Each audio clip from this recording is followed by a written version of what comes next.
This is Pod Populi, podcast for the people.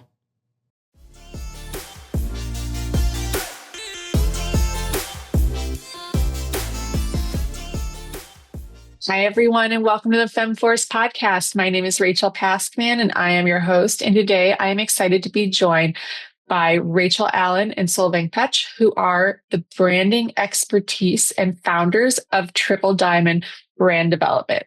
So these two women have a friendship that have shaped brands to design different businesses and different just schemes that they have gone through to get brands to where they are today and to create what they have called a legacy brand, which is going to be something really interesting to talk about because it's not just a normal brand that we're talking about. We're talking about things that last. One of the things I'm excited to also dive into with them is that they are both two introverts who found each other through business. And not only are they creating lasting legacy brands, but they're also creating a lasting friendship, which I think is just such a beautiful thing. So thank you so much for being here, ladies. I'm so excited to have you. Yeah, thank you so much for having us. I'm so excited about this. So tell the audience just your story, each of you individually, and then how you guys came together to collab and, spark this, not just business, but friendship. Yeah, well, so my background, I'm Rachael, by the way, for those who aren't seeing me or don't know me. I'm Rachael Allen. I run Bolt from the Blue copywriting, as well as being one half of Triple Diamond. And I fell completely backwards into marketing. I went to school for journalism. I graduated in 2008, and the only job I could get was unpacking boxes at Old Navy. So I stuck that out for like 6 months and then moved to Hong Kong because that makes sense when you're 22. But I didn't get a work visa because, I was like, I don't need what?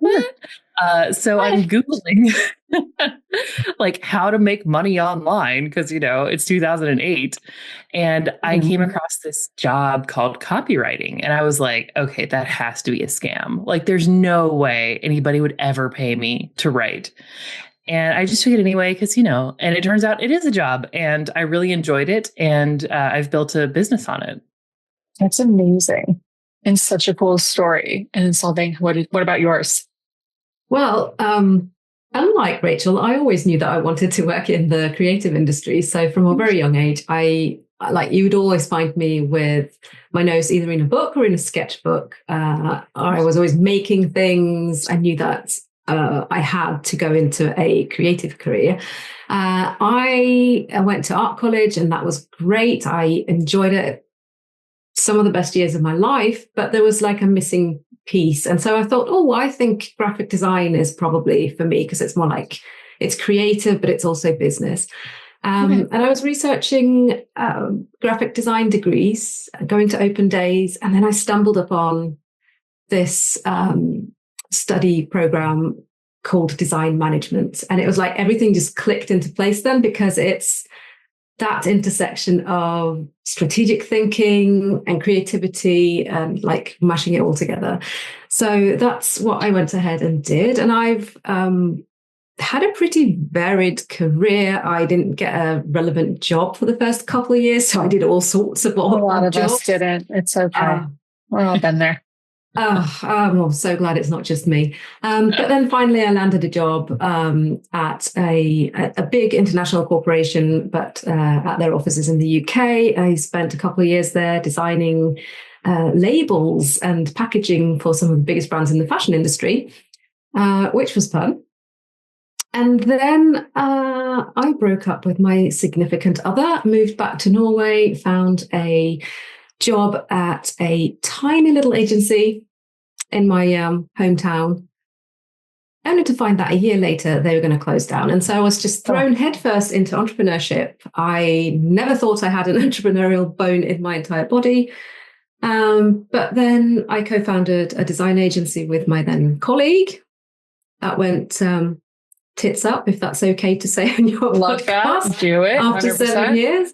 And I went and exited that and started my own company. So for someone who isn't very entrepreneurial, I mean, now I'm employable because I've tasted the freedom.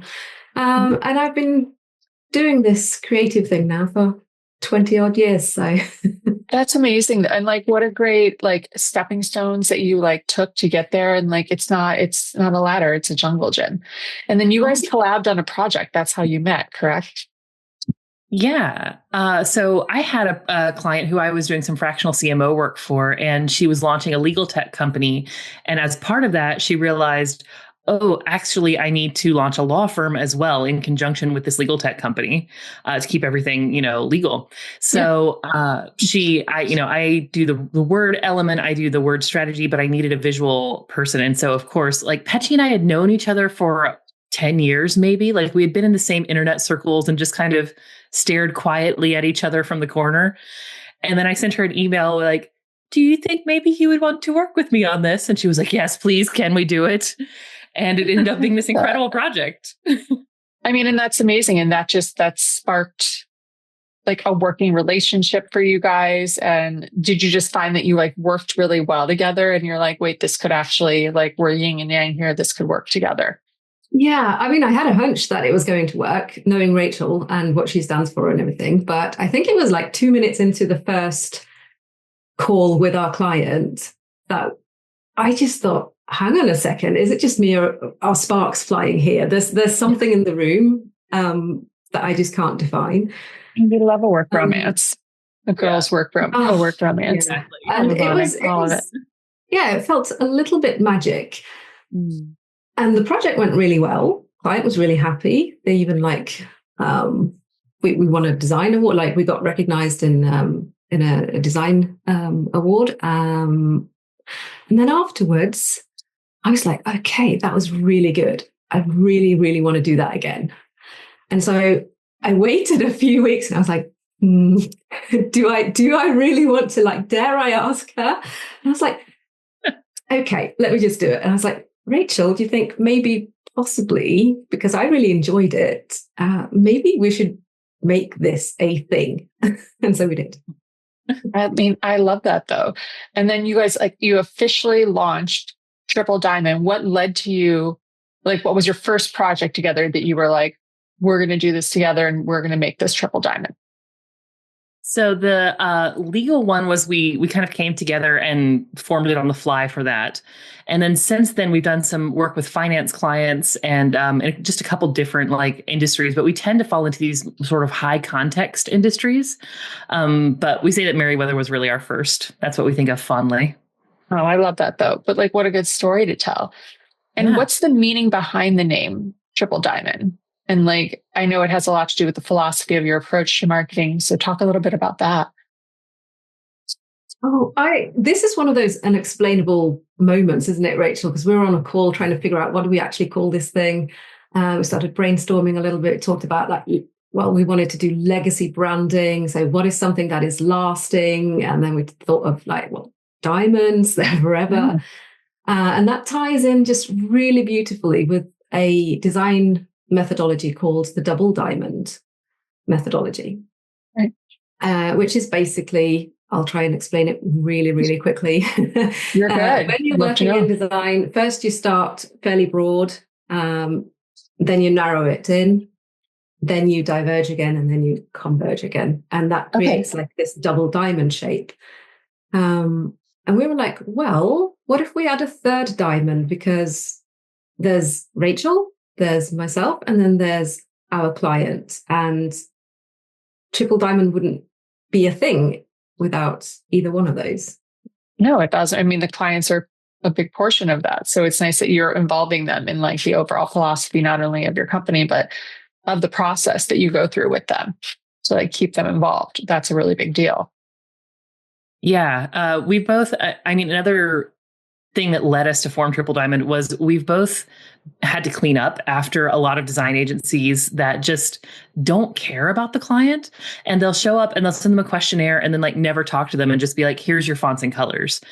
And that doesn't work. Like that's not a brand. That's where you have to go back and fix it like 3 to 5 years later. So we wanted to make the client really a core element of everything we do together. I love that though. But like it's got to be good for you, because if you're making this like a meaningful process for them, they're more invested in it. And then like they're able to also, it's their brand. You have to be able to speak to your brand and like be passionate about your own brand. So if the font is off and the colors are off, people might think that's small, but it's like, it will bug you. It will bug you for the rest of your life. So you definitely want like that experience to happen. Like how amazing to be able to have that. And often we find that people start out with just, oh, I like this font and I like these colors. And then something's off and then they change it. And then they lose all of their brand equity. And then they change it again and again and again. And like every time they change something up because it didn't feel quite right from the onset, they just wipe out the brand equity, which is such a shame. It's also a legal battle when you're doing like trademarking and things. You have to submit all of those things of what it looks like. So you tweak one little thing, especially in the US, the government takes forever. So, I mean, I'm sure it does everywhere, but especially in the US, it takes forever. So you're just like waiting on it. I trademarked Femme Force 2 years ago. We're still like in the midst of all of that, where I'm just like, this is not hard, guys. Just I paid the fees. Like, let's go forward with it. Right. But you also do a 360 brand development strategy when you're with your clients. So what exactly is a 360 brand development? I'm sure it has to encompass all the things we've been talking about. Oh, it does. I mean, it kind of does what it says on the tin. But when a lot of people think of branding, they think of it in a kind of a fragmented way. Okay, so first maybe we'll go and do our visual brand identity, the logo and the colors and that. And then we'll go ahead and think about our brand messaging and the brand story. And then perhaps we'll go and think of like the touch points after the fact. But we try to look at this whole branding process as one. So right from day one, we will keep at the back of our mind the customer journey, all of the different touch points that will need to go into this brand. But we start with the foundations of the brand. So really working in depth with our client to uncover who they are, like what do they stand for, what's their purpose, their values, mission and vision, and all of that strategic solidity that we need. And then we take that and we figure out, well, how can we best apply this to visuals? Like, how can we allow the strategy to inform the visual brand? How can we allow it to inform the verbal brand and the messaging that Rachael does so beautifully? But also, what are the touch points that we can apply these foundations to? Like, how does this particular brand value show through in this particular touch point?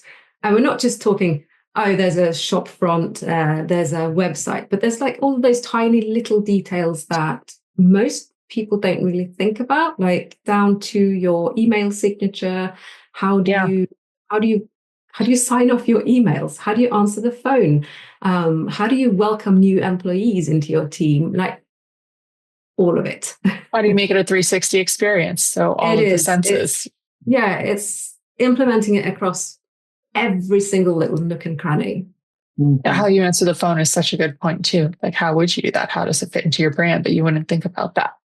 Yeah. Right. And how do you handle things if a crisis arises? Like, how do you deal with if someone talks badly of your brand in public? Like, how do you respond? Or like, it could be anything really, not just thinking about all of the positives, but also about the potential negatives of branding and that whole process. Yeah, 1,000%. And you work with a lot of startups. So I imagine like when it comes to startups, like they're looking at either like, this is the product and it's so amazing and the technology or whatever it might be, but like the overall details of all of that, especially for a founder, has to be really hard if they're not marketing based and that's not what their startup is about. And it's more technology or product based. They're probably missing so many things that they don't know that they should be even looking at. And that method has to really work with that. Yeah. And well, what we see a lot is maybe the founder has it, but they haven't articulated it. So when they're doing the work, it's on brand. But as soon as they start to scale, everybody else doesn't live in their head, so they don't know how to answer the phone right. They don't know. And then the founder is like tearing their hair out because they're like, but why would you do such a thing? It's so obvious to them. So we really work to make that articulation just so clear that anybody on the team knows exactly who they are, what they're doing, and how to talk about it. I mean, and that's just such a great concept, because that is what I would think is, if that's where the longevity and the legacy of a legacy brand would come from, because it's more than just a logo. It's about all of these things that come into play to make this like a long lasting product or technology or company or whatever it might be. And if you have that and people associate those things with your brand, that's where the longevity would come into play. Right. Yes. I mean, Absolutely. And that's what everybody wants. You want your brand or product or company to be like diamonds forever. You want it to stick in people's head. And I mean, you guys deal with like the branding misconceptions of it all the time. And so what are some common misconceptions that you frequently debunk about branding? Where do we start, Rachel? I know. The obvious one, right, is like a brand is a logo and your fonts. That's just, it's so not the case. Petchy is like making a face of like, But I think a lot of people have answered that already. So I think that's the obvious question to ask. I think one of the other like blunders is I can just do this once and be done with it forever. Right. Because that's just not how branding works. And I like to I have this way of explaining what's the difference between a brand and branding. And I think that could be useful in this context as well. So if you think about a brand, it's everything a person thinks about your company. Like it's the total sum of all of the impressions that you leave behind. But branding, it's the action that you take. All of those things that you do to try and shape and influence people's perception of your brand over time in the direction that you want to steer it in. Mm-hmm. And I think that ties really well into another misconception, which is people think that if they don't say anything, they won't have a brand. Like I can just run under the radar, but you always have a brand. It's just if you're not leading the conversation, somebody else is deciding what they think about you, and you probably won't like it. Which is and it has to evolve, like you were saying. Like it has to, I would think it's like your style. Your style, you're not wearing the same thing. I mean, and if you are, that's fine. That you're wearing at 5 years old, that you're wearing at 15, that you're wearing at 25, like, and just from like a fashion metaphor of it, like you're always evolving and you're always like doing different things or looking at different things or evolving your style. So your brand would also evolve with you as a person, I would think. But also you're still the same person. You just adapt to changing circumstances. And I think if you look at brands, they don't exist in a vacuum, right? There's a whole world around us that we all have to react to. I mean, just look at the current climate, like political climate. Mm-hmm. The world is polarized right now. And I think the brands that just refuse to acknowledge that and that aren't agile enough to kind of react, I think they're the ones who are going to struggle. No, and I could 1000% see that because it's in our face every day. Mm-hmm. So if you're ignoring it, you're either not on with the times or you're hiding from things, and everybody wants to be able to trust the brands that they're with. So if you're not able to trust what they're standing for, I can see that being definitely a difficult thing. And I would think this is where like legacy branding really becomes like a crucial thing for business. So when it comes to legacy branding, how do brands set the intentions to have a legacy brand that's going to last forever? So our tagline is actually that we do legacy branding for bigger picture businesses. And I think it's that second half that really answers this question, because we work with people who want, like, they have a bigger picture in mind. They don't only want to play the make the number go up game because, anyone can do that. They have something that matters, something that they want to last longer than their lifetime. That's what legacy is. It's like you're dead and this is still going. So I think that's where the initial intention comes from. And then a lot of times that's what they come to us with, right? They'll say like, I want to do this because I want to reach gigantic post-life goal. And then we're like, okay, great. What are the values that are informing that? Like, what's the why under that? And that's how we really set this foundation that helps the brand feel like them, but also remain agile enough to grow. Because of course, your values, they may become refined. You might shift slightly. You may have a different take on them, but your values are pretty much your values forever. Yeah, no. And that makes sense because you're trying to keep them. And there has to be like key strategies, I assume, to, make sure that your brand is future proof. Because I mean, political climate, like culture, so many things change so fast. So what are some key things that brands can do to make sure that they're like, even if, the world goes to the right instead of the left, like we thought, like we're going to be okay? Yeah. I think the most important work that we do with our clients is in those very first sessions that we have with them, where we dive really deep into what does this actually mean to you? Like, it has to make you feel something. Otherwise, that's not your real purpose. And when we get to that, and you can just see the light goes on, and they have this kind of goosebump moment, like that is it. Once that is in place, we can work with that. Like, we can tweak it, we can adjust it. But if they don't have that, this needs to happen, or I might as well not even start this business. No, 1,000%.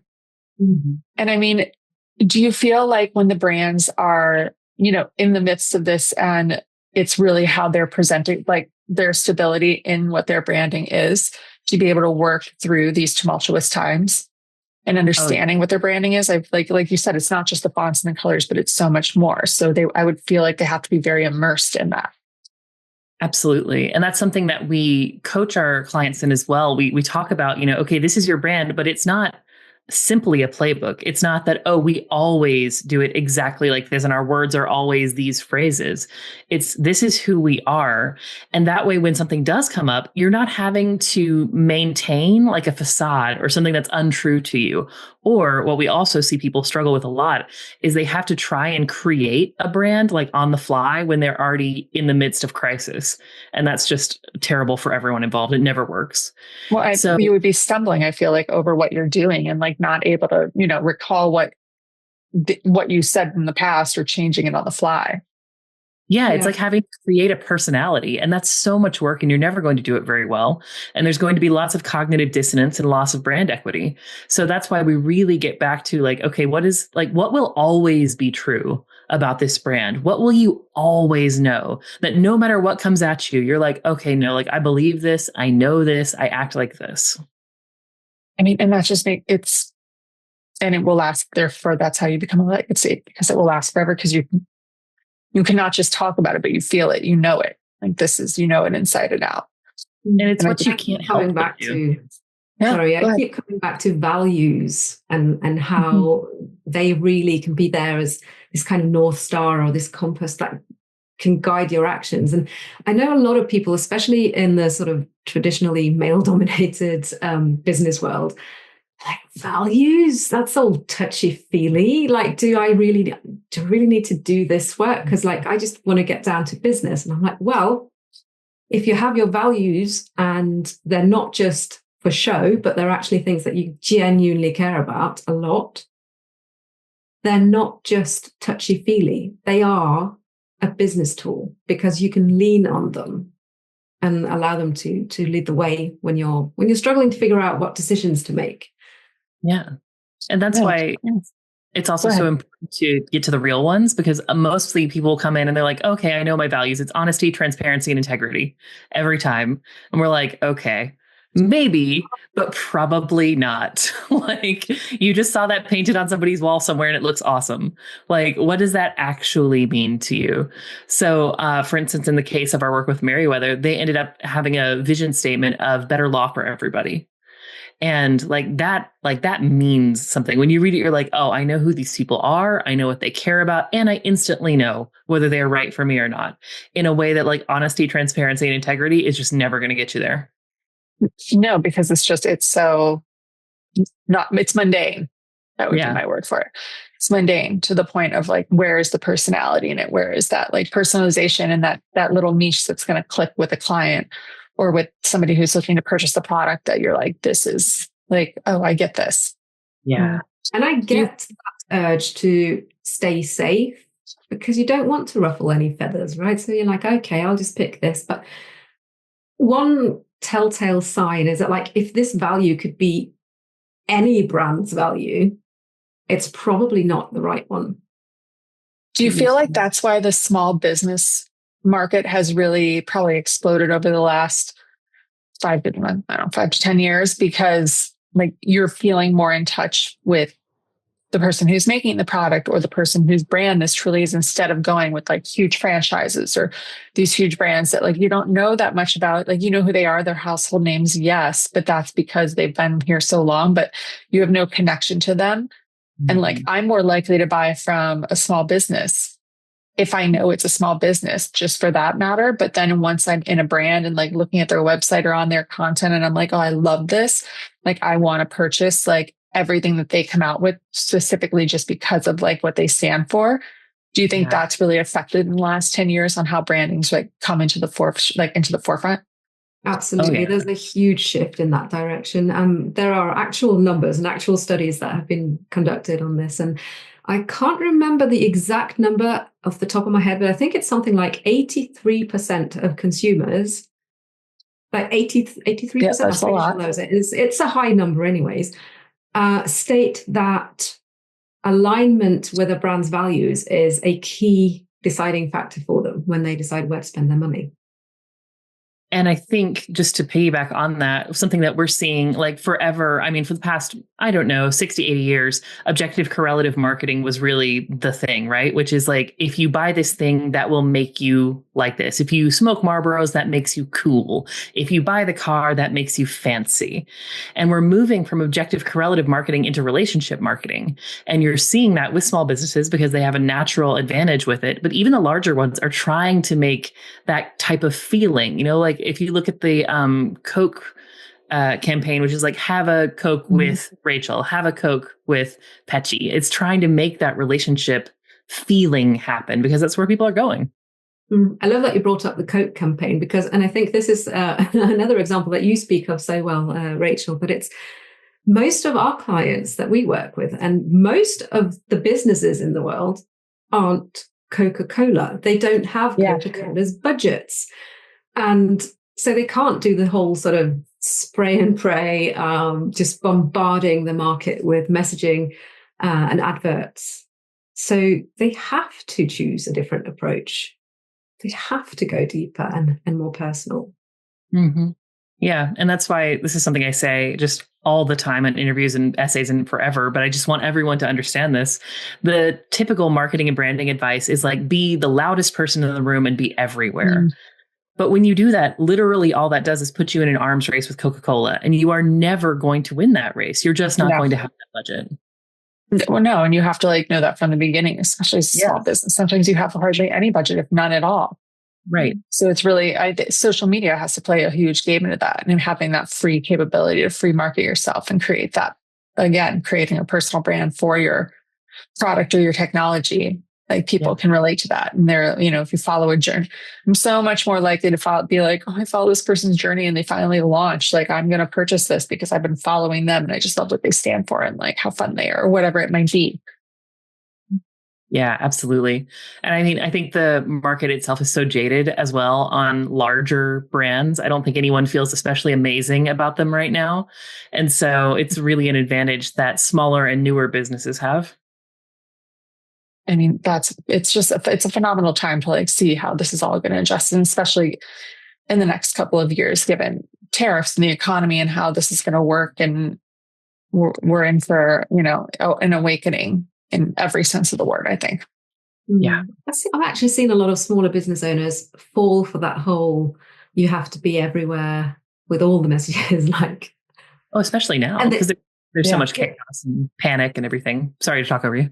And then they tried that approach and maybe it works for a little while, but then they realize I'm only one person or I have a very small team. I cannot do this. And then they end up burning out.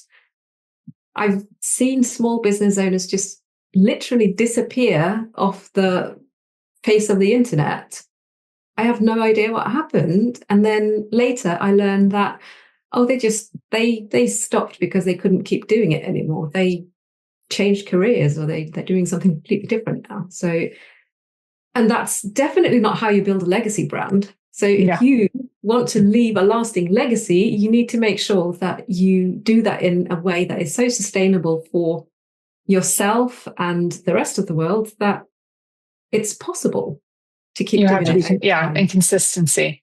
Mm-hmm. And it needs to feel like you can't help but do it. Like it's what you were going to do anyway. It's what's natural to you. It might be hard in the sense of like, oh, it's kind of annoying sometimes, but if it is so much of an effort that you cannot sustainably keep it up, you need to do something else.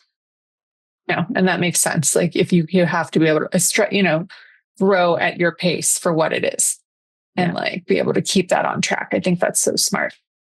And so when you two met and you both dived into marketing and it's all about branding and all of this, you two realized, or you knew individually, that you were both very introverted. And I find that fascinating that you're both, two introverted entrepreneurs that found each other and then started this company. So what is the unique dynamic, especially in marketing, of being an introvert? I think we both had to make our peace with it in our businesses separately along the years. For me, I did the thing where I tried to be louder and everything, but I'm like, no, you know what? I don't enjoy that. I can do it for very short times. And then I have to sleep for like hours and hours and hours. Yep.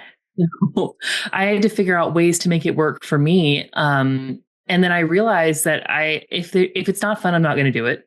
Like in some way, if it's not at least a little bit fun, I'm not interested. And the thing that's always worked for me is building relationships with people. So my other business has always been about 87% referrals. And that's been for the past 17 years. And traditional internet, like traditional business advice says, you got to scale, you got to grow, you got to build that list, you got to be huge. And I'm like, actually, I just like having a lot of friends who know me and then send their friends to me, and that works out great. And I know, Petchy, you have your own journey with it. Yeah, I think our journeys are pretty similar. I felt like there was something wrong with me for a lot of the time, like in my corporate career, and also when I was co-founder of that design agency for 7 years, because my co-founder was the complete opposite. She's very outgoing, bombastic, extrovert, loved going to like conferences, mingling, working the room, and doing the things, just cold calling. That's not a problem for her. And when I couldn't do those same things and I wanted to focus on other things, that became problematic because I was doing it wrong the way she saw it. But I always knew deep inside that there had to be a way to run a business that didn't involve sacrificing my own integrity or my mental health, or just constantly being exhausted from masking my true self. And I mean, when I started my solo business, that's when I thought, I've got to do this my way. I've got to find a way that works for me. Otherwise, I may as well just not do it at all. How do you both keep a balance and collaborate with both being introverts? Well, we had a conversation, I think, at the very beginning when we were like, do we really want to do this thing? Like, do we want to do this together? And we had this really beautiful, like laying it on the table moment where I was like, look, this is what I need if I'm going to do it. I need to not be on a bunch of calls all the time. I need to not do live social media all the time. I need like this and this and this. And Petchy had the same thing. And we were both like, cool. So sounds like we want to do this quietly. We want to deliberately keep it boutique. We don't want to scale. For instance, we only take on 2 clients a quarter and we're perfectly happy with that. Yeah. And so we both had this, moment where we laid like our needs on the table and we're like, Yeah, I can meet that. I can get that. And then of course we balance out with our other things as well, right? So it's a little easier for me to quickly write things. Petchy's incredible with putting graphics together. Like I've never seen anyone who can do it like she does it. And so I think our talents balance out really well. And then we just have these very compatible ways of working. Yeah, we have this funny dynamic where I always think that Rachael puts in more work than what I do because her writing is just so amazing. But then she tells me that she has the same, but just opposite. Yeah. Like the saying about good relationships is like every good relationship should be 60-40, but both people feel like they're doing the 60. I mean, I love that. I love that though, but like it works out for you guys. And I think people really don't realize like how exhausting it is to be an extrovert. Like I'm an introvert that can extrovert. I can do it. Like I host a podcast for crying out loud, and I'm very social and I do a lot of things. But like I was job hunting the last 2 months, and like the constant coffee chats and the interviews, along with just my day-to-day life that's a little more extrovert, exhausted. Like I remember I did back-to-back interviews and then had to go do a volunteer thing for a board thing. And people were coming in the building and I was sitting on the couch with headphones in and I'm like, no one talked to me for 10 minutes. Like I don't want to look at it. I can't talk to anybody for 10 minutes. Like I'm so tired. And like, it's exhausting to be an extrovert. I prop up people all the time that do this online. And I'm like, you can share everything. And like, you do like good. I'm just trying to get through the motions, let alone film them. I know. And I think the thing is, it's exhausting to be an extrovert or to pretend to be an extrovert if you are an introvert, because the true extroverts that I know, they are energized from all of that, from peopling. Whereas I'm just like completely flatlined afterwards. Yeah, I tell people all the time, I'm like, I take a recharge trip once a quarter where I go to a beach alone. And I talk alone because I'm like, and I love my friends and I'm like, and I love doing like a little girls, but no, I don't want to talk to anybody. I want to like watch The Sopranos in bed and then go to the beach and listen to or read a book, whatever. And then go back to bed. Like no, only order food in, no socialization. That sounds like bliss. Oh, that's wonderful. Just to like recharge your batteries and be like, all right, like I've got to go back to life. Life is happening. I'm going to have to go back and do this, but like, I just need a beat. Yeah. We have a totally agree about the whole sort of, we keep trying things as well, don't we? And then figuring out, that's like, you gotta try. We can't just hide. I do get that. Yeah. So for instance, we thought it would be a good idea to do LinkedIn Lives for our marketing to start off with. I think we tried it once and we were just like, oh, please, dear Lord, no. Because like never again. We're both introverts and also we're in different time zones. So trying to make that work, nightmare. So we just decided that scrap that. We'll do something different instead. So now we're hosting monthly mixers where we invite brilliant humans into the same virtual room together to talk in depth about branding, politics, life, business, all of those. It's your own virtual salon. Love that. Yeah. And they've been incredible. And what I think is kind of cool about it is we owned that mistake or shift publicly. We were like, we tried this and we didn't like it. It's not fun for us. So instead we're going over here.